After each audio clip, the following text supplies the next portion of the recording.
Mr. Speaker, after such a deconstruction of the lies and bluff of the member of Miku South by the member from Castro Central, I must temper myself. And Mr. Speaker, I notice the member from Miku South is re-entering the chamber. I have never seen such a coward in my life. I have never seen such a coward in my life. You said all what you had to say, and when you have been answered, you run outside and hide. If you believe what you said was true, and it had validity, then stay in the chamber and listen to the debate. It says a lot. I came to listen to the minister. You came to listen to the minister. The superior. No, I'm never superior. You were the superior one. But Mr. Speaker, the disdain and disrespect that the member for Miku South has for the people of St. Lucia is unparalleled. I have never, ever come across an individual who has no respect and no regard for people like him. And he proved it once again today. But worse, Mr. Speaker, Mr. Deputy Speaker, is that, and let us acknowledge history in this chamber.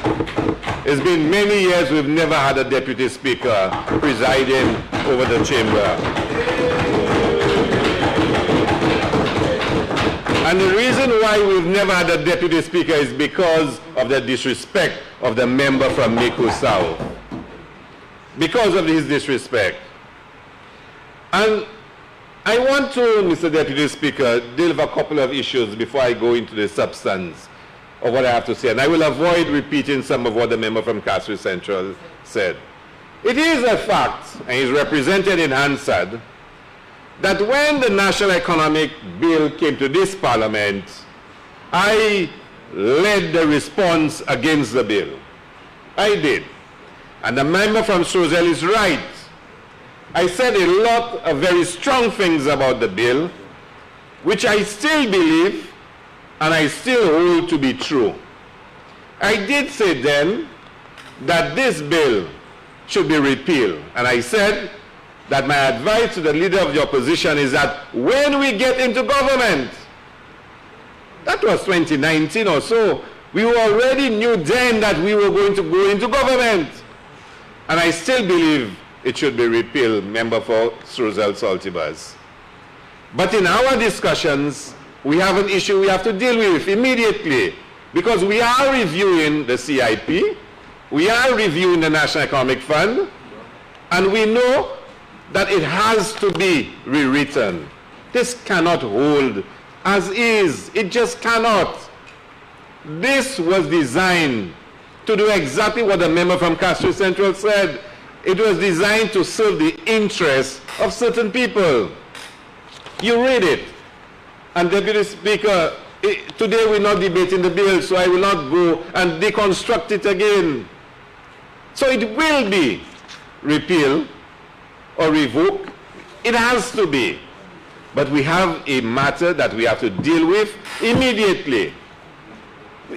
And therefore, we have to make the change. We have to make the change because there are issues before us. And let me be bold and straightforward and say what has really precipitated our action today has to do in a simple fact that the Minister of Finance, this Minister of Finance, would write to the National Economic Fund and ask for a grant to do a national cleanup. A grant to do a national cleanup because of the state of this country left behind by the member for Miku South. And they would say to the Minister of Finance, no, they are not granting him the money. I will come to that. They would say to him, no. They would say to him, a national cleanup project is a recurrent expenditure. I went through the same thing. Why the member from Miko South is persistent in the tales that he tells? He's persistent. It is instinctive to him. I don't think he can help himself.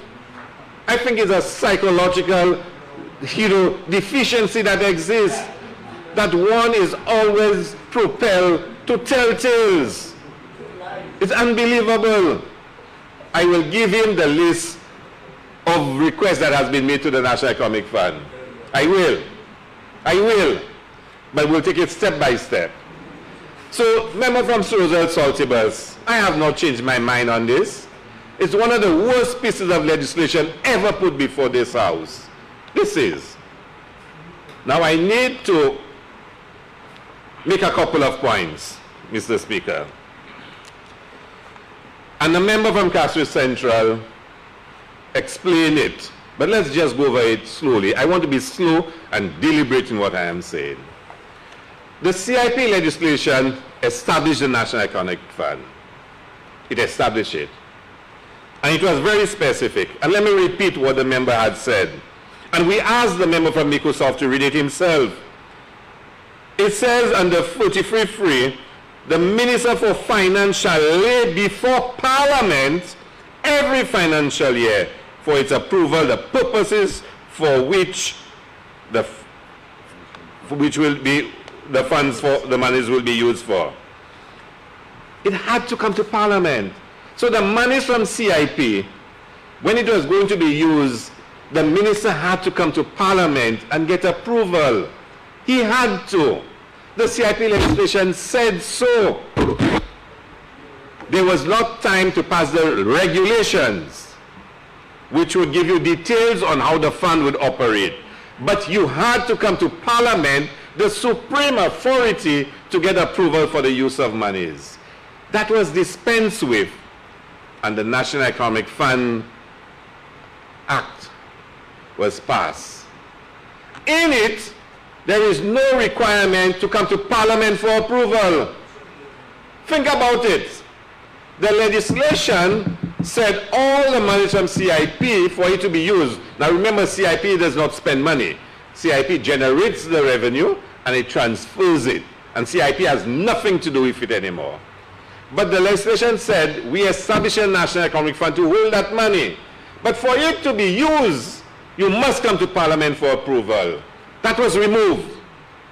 And I will read exactly where it says, and this member from Miko South, with all the hypocrisy that he can display, passed a bill that removed, and I'm reading it,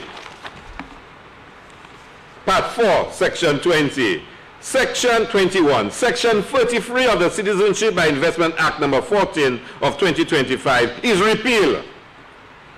So he removed the requirement, removed it for Parliament to approve the use of monies. And he puts it in a National Economic Fund where there's no parliamentary oversight. None.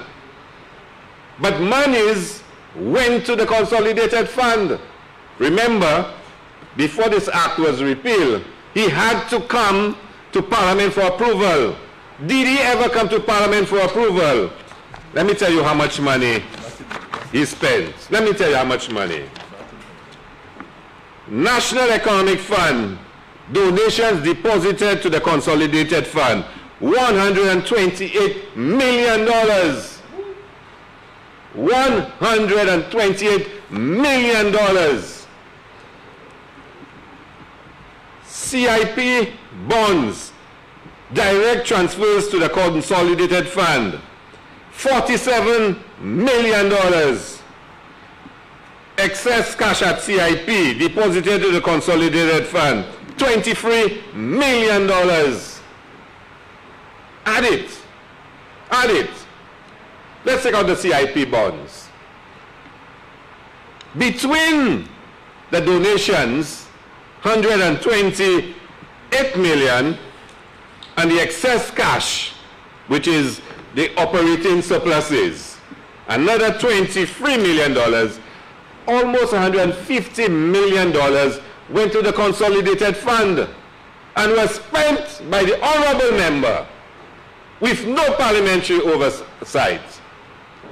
It did not go to the National Economic Fund. It did not go to the National Economic Fund. Member for Mekusaw, what is the point of order? On clarity. Pardon? Hallucination. Remember, Are you yielding? Just a minute. Are you yielding? I will yield. I will yield. Because I want to defer to him after. Okay. Go ahead, member. Mr. Speaker. And thank you, Honourable Member. Mr. Speaker, we've come to this House on several occasions. The member is confirming that the monies went into the Consolidated Fund. We all know that in order for monies to come out of the Consolidated Fund, it has to be approved in the budget. And it's also contained in the estimates. There is no legal way, once monies are put into the Consolidated Fund, for any individual, which I know that that's what the member's implying, and I want to make it clear, for any individual to control the money. The only way it can come out, and the purpose of putting it into the Consolidated Fund, so there would be accountability. The reason why he has the numbers is because it went to the Consolidated Fund. And in order for it to be taken out of the Consolidated Fund, it has to go through estimates. It means we come to the House and we approve the estimates, and how the money is going to be spent is included in every single estimate. And no matter how many times we try to explain that to the member, and maybe I cannot believe it's because he doesn't understand government accounts. How do you get money out of the Consolidated Fund without the estimates? I don't understand. No. Mr. Speaker, honorable members, help me understand this. I mean, the honorable member from Meko South has a problem in understanding. This is elementary. Let me just repeat it again. Let's just go over it again. The legislation says, and I want to repeat it again, the Minister for Finance shall lay before Parliament every financial year for its approval the purposes to which the funds shall be allocated. The law said that you had to come to Parliament and lay before Parliament. So the $150 million, you were supposed to have come to Parliament and say, this is how I will spend the money. That's what the law said. You spend the money. You never came to Parliament. And you saying to us, almost as you're saying, I didn't need to come to Parliament. Once the estimate has CIP in it, then the money, I don't need to come to Parliament. That's not what the law said. And I will tell you, Mr. Speaker, it is only because of the pressure the Labour Party put on in this House and persons like the member from Cassis Central did, asking where the money gone, that the honourable member decided, and I'll tell you what he did. But he spent a lot of hours reconciling it. They picked out of the estimates projects, and tally it. And say, oh, you all want to know how we spend the money? Here are those projects, add it up.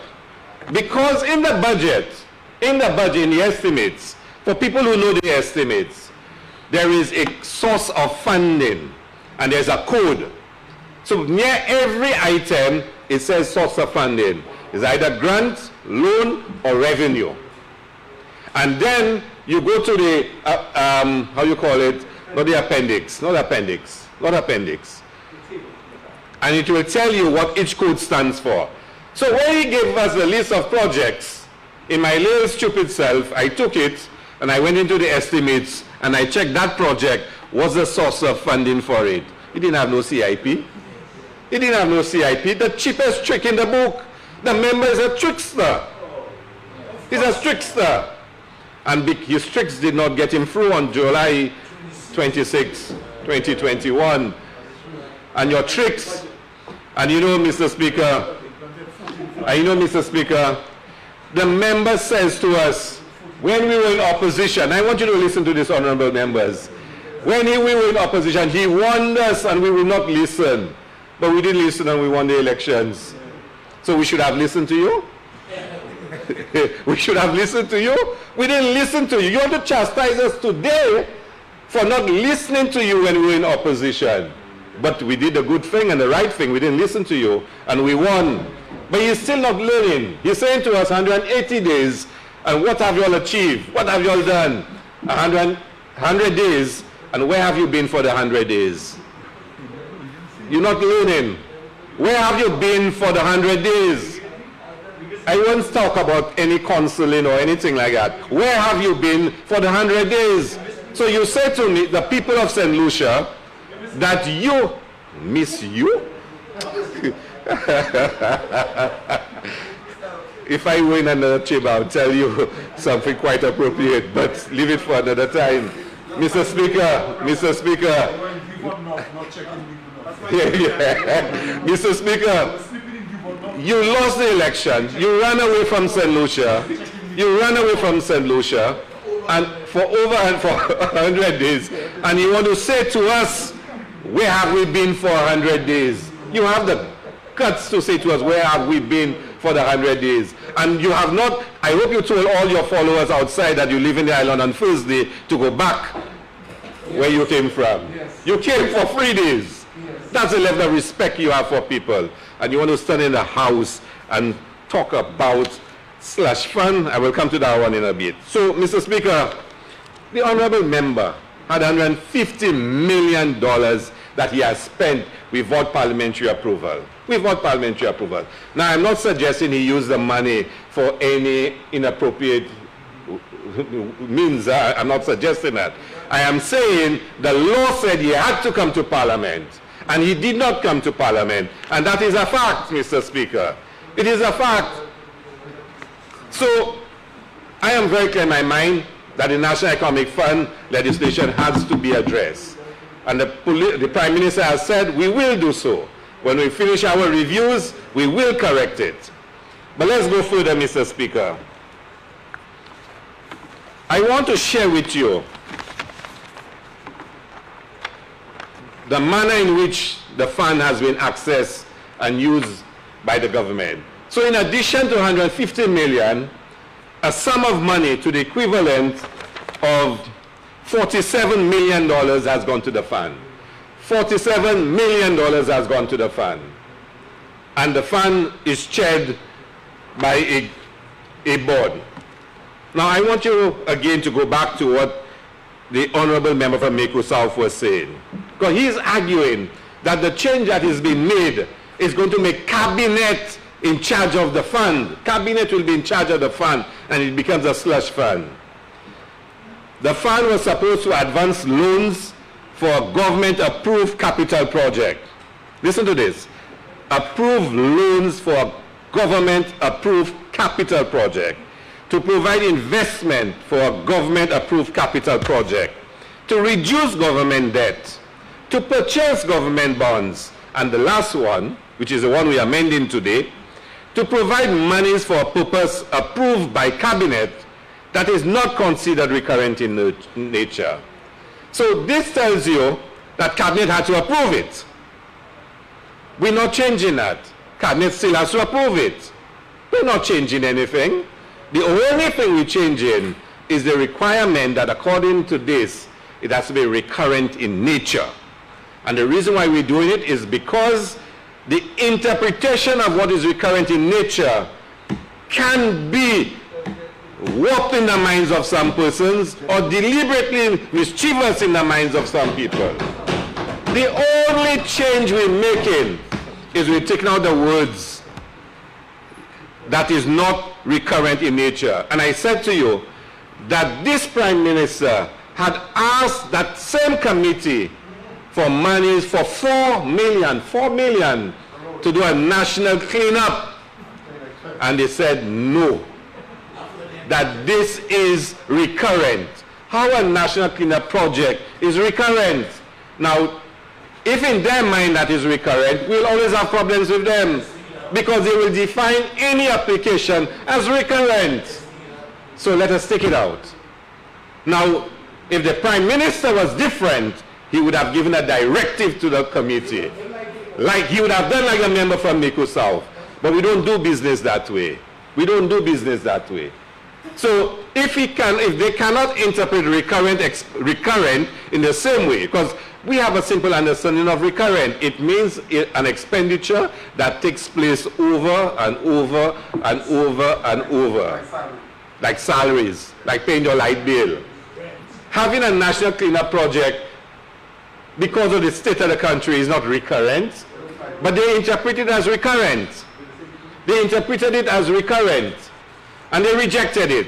So we'll remove any ambiguity. Once Cabinet has approved it, which was there before, But let me prove to you that in the past, Cabinet was approving. So here it is.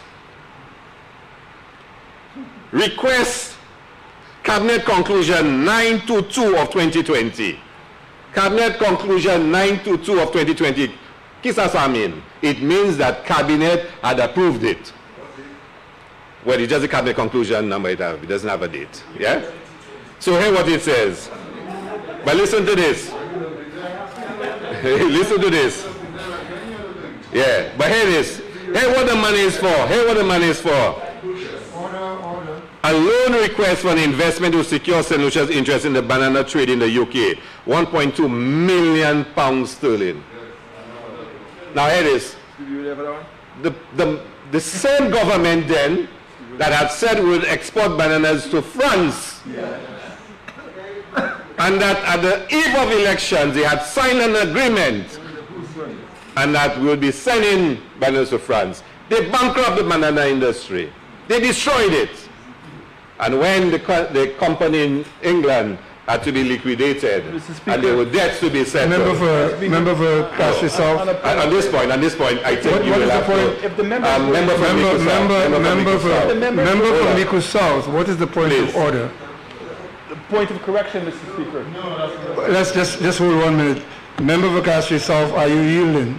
For what? A point of correction? There's no correction, Mr. Speaker. Are you yielding, member of Castle South? I beg your pardon? Are you yielding? No, I'm not. Not on this one. So, the same way he didn't want to rebuttal. He'll get one. People against 15. But, you know, it is, Mr. Speaker, it is quite funny. You know, when the literal tell you, you've been funny. All of a sudden, the member from Miku South has discovered that he's not Prime Minister anymore. And he has to sit down. No, you can't take my Jeep again. So, Mr. Speaker, you had, anyway, Mr. Speaker, so they bankrupt Winfresh, and then they went to the same committee and got 1.2 million pounds. 1.2 million pounds to pay debt in England. Cabinet Conclusion 922 of 2020. Let me give you another one. Here a very interesting one. Yes, here a very interesting one. All members here want to hear this one. And it is pending. They still not made a final decision on it yet. DSH. Something to do, and it's written very funny. Now, when things are written funny, you know there's a lot behind it. Status of supplementary agreement for payment of 50% of all DSH citizenship by investment recommendations. I don't know what that means. And the amount was that the board is to evaluate the financial implications of this agreement and the method of disbursement to DSH. That was the decision of the board. And I heard they were given a directive to approve it. That same board. So they're still trying to evaluate the financial implications. Let me give you another one. And that one was quite interesting. Cabinet Conclusion 340 of 2021, the blue pipes. Remember the blue pipe? Not a blue wave. The blue pipes. A first start needed pipes for a Northern Road project. You understand? Now they're so smart, it becomes all of a sudden Wasco project. I want someone to go to Wasco and ask me, did Wasco put in any pipes into the roadworks? There's no evidence that Wasco, none, that Wasco or any division in Wasco bought pipes and had pipes and installed pipes into the pipes did not come in the name of Wasco. We know that for a fact. But on the books, the member from Miku South has it as Wasco. But we know it was not done by any division at Wasco. Slush fund. Classic slush fund. Be honest. You must learn it someday. You want another one, honorable members? All right. So let's listen to this one. Yeah. Now here an interesting one. Cabinet Conclusion 595 of 2021. Office of the Prime Minister that made that request. Grant funding to assist with the recovery efforts post-Hurricane Elsa, $10 million, and approved. Now remember, Elsa, what did Elsa pass? Friday 21st of July? 1st of July. Second? Friday 2nd. Elections was announced on Sunday the 4th. Yeah? So Elsa was on a Friday. Elections was announced on the Sunday. And then they approved $10 million to the office of the Prime Minister. A few days after. Slush fund for elections. Slush fund. But solutions will think out. Let me tell you, solutions can make it out. Listen to this. Let me go over the facts. Let's go over the facts. Elsa was on the Friday. The 2nd, right? Government offices closed on Saturday. On Sunday, elections is announced. Elections is announced on the Sunday. After that, the office of the Prime Minister gets $10 million from the National Economic Fund for recovery from Elsa. And you're saying to us that's not slush fund? Now, here the big issue that the Prime Minister... Member of Castry South, what is the point of order, Member? 35-5, Mr. Speaker. I know what the point of order is in the standing orders. What is your your point of order? On 35-5, the member is impugning allegations against me, which he cannot provide any form of proof, and he knows himself is incorrect. What is the allegation? That there was a slush fund of $10 million to help support elections.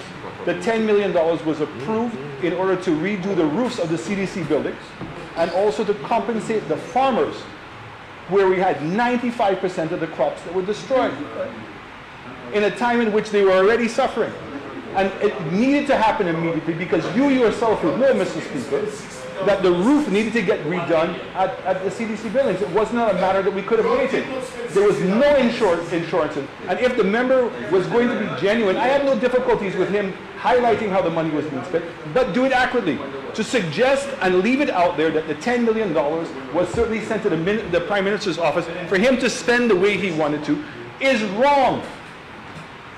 It's not truthful. And it's impugning untruths onto me and the office of the Prime Minister. So if the member wants to articulate, I have zero difficulties to articulate them. But in fact, do it factually and say what the money was being spent for. There was no $10 million was spent to the Prime Minister's office. The Prime Minister's office made the request because of the impact of the hurricane to the CDC buildings, which there's evidence to show, as well as to the farmers. And if he wants to provide the breakdown as to how much money was spent and who dispersed the money, not the Prime Minister's office. Member for Castries South, the member for Miku South takes exception to your allegation that the 10 million, was it 10 million? Yes, $10 million. That was given to the office of the Prime Minister. Was given to the office of the Prime Minister, was requested as an election slush fund. Can you provide any evidence to member for Castries? Mr. Speaker, I can probably start providing you with the evidence, but by which time the member from Mikosa would have returned to Canada, as he will on Thursday. But so maybe at his next sitting. Until such time. Let's move on, Mr. Speaker. No, hold on, Mr. Member. Until such time, you may want to withdraw the section of the allegation which relates to the slush fund for the election. There are a million other ways you can say what you want to say without making that allegation as strongly as you have.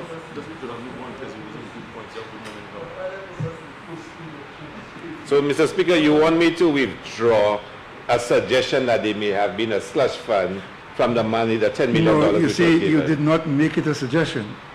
You made a statement of fact that it was a slush fund for elections.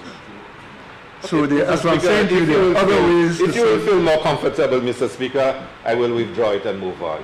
I will withdraw it, Mr. Speaker. If you want to suggest that that is your view. Can I move on, please? Sure. Can I move on? Sure.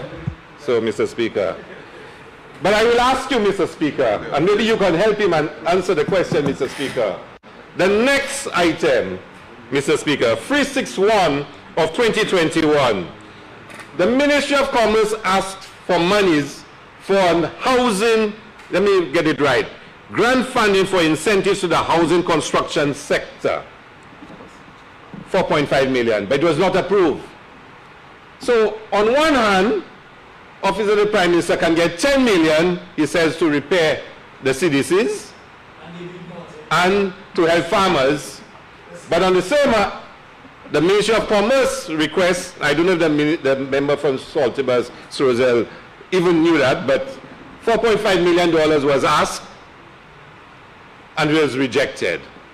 So I am told I cannot describe one in a particular way, but the other one was rejected. But here another one. Here another one. Office of the Prime Minister again. Office of the Prime Minister again. 711 of 2021. Grant funding for the procurement of equipment of the National Printing Corporation, $550,000. CIP monies being used by the Office of the Prime Minister, under which the printery falls, to buy equipment. And the extra machines were not working. The extra machines that are needed to fight COVID were not working, and he didn't have money to repair them. That's, yeah. But $550,000 was used to buy. Now, Mr. Speaker, the member from Castro Central brought into the debate the press release about the accusation by the member from Mico South that we are creating a slush fund with no evidence. With no evidence. It was repeated in here, Mr. Speaker. It was repeated in here. It was repeated in here. But let's proceed. And the member from Castro Central wanted to point out what a real slush fund that the country finances have been for the last 5 years. And the member from Castro East made some points that I want to repeat. I want solutions to appreciate the gravity of the situation, Mr. Speaker. And I want to go back to the presentation made by the member from Castro East. Let's look at St. Jude Hospital. Listen to this, Mr. Speaker. The St. Jude Hospital reconstruction, phase 1, was stopped. Yeah? It was stopped. We were told, and there were studies and all kind of research done, that the buildings cannot be used. Cannot be used. And instead, they started a second building. Second building.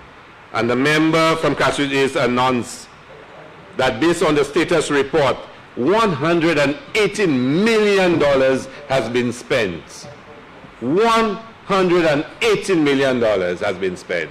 And Mr. Speaker, I went to St. Jude Hospital with my colleagues, and I think the member from Derrinoff put it well. There's so much drywall inside there, you could build a bridge to Matnik. You understand? It's a big factory shell. There is no service provision in there, nothing for electrical, nothing for plumbing, just a huge shell, a box. Don't look at me surprised. Did any of my colleagues see any trunking for electrical, for water? Nothing. A huge shell. $118 million. $118 million. Now, isn't that using our consolidated fund as a slush fund? But it gets worse. We have now, Mr. Speaker, Mr. Speaker, Mr. Speaker, Order, member the member from Microsoft always causes, problems in the House. Before the member from Microsoft had returned for the day, we had a very good parliament, proceeding nicely. But let's come back, Mr. Speaker. So now this government is going back to the same buildings we were told cannot be used for us to commission it. Think about that, Mr. Speaker, and I want St. Lucians to reflect on that. The same buildings we were told cannot be used, we are now going to commission them to move the patients from the stadium over there. So what was the $118 million spent for? Tell me, what was it spent for? The same buildings, we were told. There's a particular member who stood there and gave all kinds of stories, all kinds of reports. Now we are going to use the same buildings and move the patients to those same buildings. Explain that to me. But the one that really frightens me, Mr. Speaker, is Uranura International Airport. What the member from Castries East reported is frightening. Frightening. The member from Castries East explained to us this morning, that the airport redevelopment project is already, and I want to quote the exact words, Mr. Speaker, is already $42 million US in cost overruns with the second stage. Think about that, St. Lucia. $42 million US already in cost overruns. And they've not even started building the shell yet. Think about that. So what did they do? And we want them in the house, every single one of us, the 6 that were here. So you have a preliminary concept. You costed it at $160 million, an extra 15 for project management and consultancy fees. So you come up with a grand total of $175 million. You get a contract signed between SLASPA and a construction firm. And in that agreement that you paid over $1 million for a lawyer to review. And by the way, that lawyer happens to be the Prime Minister's personal lawyer. Happens to be his personal lawyer. Right. Personal lawyer, but we'll deal with that further another time. And in that agreement, SLASPA agrees to meet all cost overruns. Think about that. Agrees to meet all cost overruns. So then now, when the detailed drawings are done and sent to the contractor, the disparity between the detailed drawings costing and the preliminary costing is about $42 million. So the project is now delayed. It's already behind schedule because it's already $42 million US difference between the preliminary costing and the actual costing on the detailed drawings. How do you go about getting a loan, signing an agreement, and you do not yet have detailed drawings? You have no idea of the true cost of the project. And the people of St. Lucia will have to pay that loan. So we cannot start stage 2 because we are already at $42 million US in cost overruns. We've not gone to stage 3, 4, and 5 yet. If stage 2 is already $42 million, let's just assume stage 3, 4, and 5 is $10 million each. We already $70 million US. Cost overruns, Uranura International Airport. And I'm told the terminal was moved because they want arrivals to be able to drive past the racetrack. So the first sighting visitors have of St. Lucia is the racetrack. Can you imagine this? Can you imagine this? I heard these 3 stories because the first story has to be VIP lounges. Can you imagine this? I mean, Mr. Speaker, I want as the earliest for the member from Castries East to table the Uranura International Airport report in this house for us to debate it. Let's debate it. And the same way, the member from Microsoft went to get the Hansard to show what I said for the National Economic Fund. Bring the Hansard to show what all of us said during that debate and how true it is today. How true it is today. This project, which is costed at $175 million, plus the $45 million from the World Bank, making it about $220 million, can easily reach, from what we were told this morning, over $400 million US, almost $1 billion for upgrading an airport terminal, plus a few other items. And you talk about slush fund. Slush fund, that what we're trying to establish, because we're moving forwards of a recurrent nature, that we are trying to create a slush fund. And the member takes a joy and a delight. He has not learnt his lesson. He has not learnt it. And he has a natural, desire to always twist everything. Always twist everything. I am here and you there. I am here and you there. You can point your finger as much as you want. The people of St. Lucia judge you for what you are, Mr. Speaker. So I want to say to St. Lucians, this government tried to get a small grant of $4 million from the CIP for a national cleanup project to clean up the country, to beautify the country, to unblock the drains that have been blocked, to debush in some areas. And the committee said, no, they're not giving it to this Prime Minister. They're not giving it to him. But they gave the last Prime Minister $10 million. $10 million, after election was announced, a few days before elections, and we have a difficulty with this. But they are professionals and we'll respect them. But we're saying to them, if your interpretation of recurrent is so dramatically different to what it ought to be, we will take out the word so there'll be no ambiguity in the future. There'll be no ambiguity in the future. None. And this Prime Minister someday will have to account for how we spend $150 million of CIP money without coming to Parliament for approval. One final point, gentlemen, and I want you, honorable members. In the same National Economic Fund legislation, it says that monies for any capital project has to be an approved project. What is an approved project? A project that has been announced by order and gazetted. All the projects I told you about, that for, not one was gazetted. Let me say that again to you. For a project to be a capital approved project, it has to be gazetted as such. So that committee that denied this Prime Minister approved monies for projects that the law said had to be gazetted but were never gazetted. I want a member from Miku South to explain that one. Explain that, and I want to give him the exact clause so he can double check it himself. It had to be gazetted, and they were never gazetted.